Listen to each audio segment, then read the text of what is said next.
시청자 여러분 안녕하셨습니까? 주님과 함께 5분 묵상의 시간을 갖겠습니다. 오늘은 사사시 19장 말씀을 묵상합니다. 본문 말씀은 베냐민과의 처절한 동족상잔을 이야기시킨 한 사건에 관한 기록입니다. 한 레위인이 기브온의 사악한 자들에 의해서 윤간당하고 죽게 된 애첩의 시신을 12부분으로 나누어서 이스라엘 각지로 보냈다라는 사건을 참으로 비참한 일입니다.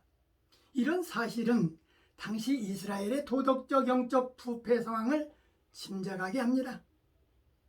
본장은 특별히 사사기의 마지막 이야기가 기록되는데 사사기 저자는 기브아 사람들의 가증한 행위를 언급함으로써 이스라엘 자손들이 가나안에 정착한 후 얼마나 도덕적으로 타락했는지를 그 일면을 예시하고 있습니다. 이 당시 이스라엘은 이스라엘 공동체의 인도자가 되시는 하나님을 저버리고 죄악으로 가득한 가나안 족속의 신들을 섬김으로써 하나님이 원하시는 생활과 방식을 따르지 않았습니다. 따라서 영적 타락은 부도덕한 생활로 연결된 것입니다.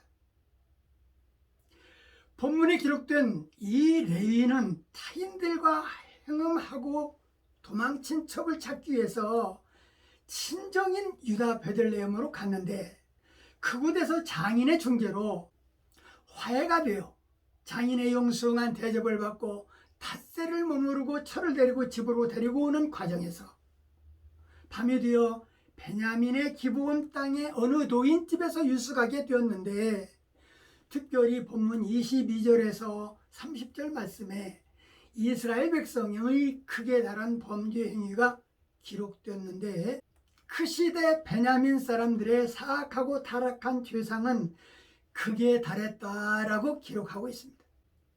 그들은 노인집에 유숙하는 손님을 친절히 대하기는커녕 자신들의 욕정의 놀이개로 취급했던 것입니다.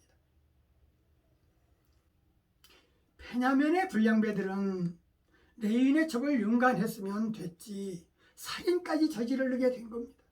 그 밤에 이스라엘의 성적인 모든 부패성이 다 드러난 것입니다. 동성애적 사고방식과 부도덕한 결혼관과 도덕관, 무자비함과 인간의 야비함들, 그 결과 레위 사람의 첩이 죽게 되자 얼마나 화가 났으면 첩의 시신을 12토막을 내서 이스라엘의 각 지파 사방에 보냈겠습니까?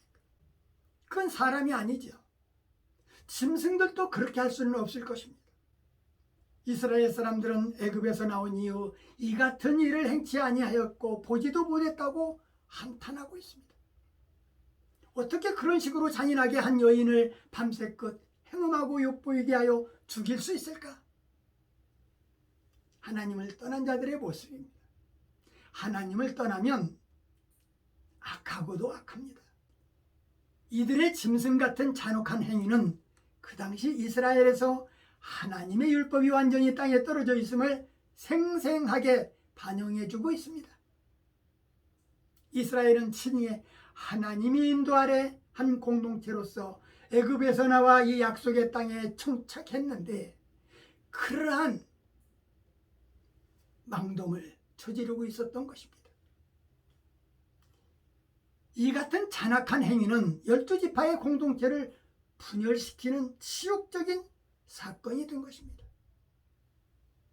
모세와 여호수아 시대가 끝나고 사사시대에 접어들면서 여호와의 말씀이 점점 이스라엘 백성들의 마음에서 멀어졌을 때 어떤 불행한 일들이 사회적으로 일어났던가를 오늘 본문은 극단적으로 보여주고 있습니다.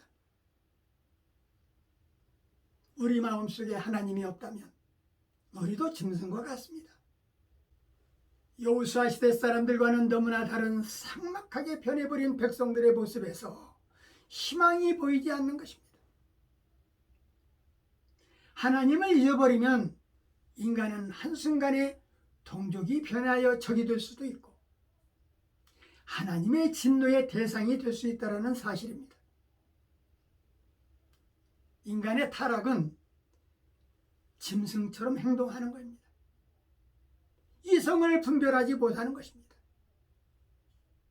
내 가족, 내 친척, 내 동족인 것을 분간을 못한다 이 말입니다. 부끄러움을 또 모르는 겁니다. 하나님을 떠난 사람들의 특징입니다. 타락이라고 하면 술 먹고 방탕하는 생활을 떠올릴 수 있겠지만 그보다는 인간의 정도인 양심을 저버리는 자들의 총칭하는 말입니다. 하나님을 떠난 자들의 발걸음은 타락의 길로 행한다라는 사실을 잊지 않도록 해야 할 것입니다. 저나 시청자 여러분들은 오늘 또 주와 동행하는 승리하는 발걸음이 되기를 주님의 이름으로 축원합니다. 오늘 말씀 여기까지입니다. 시청해 주셔서 대단히 감사합니다. 내일 다시 뵙겠습니다. 안녕히 계십시오.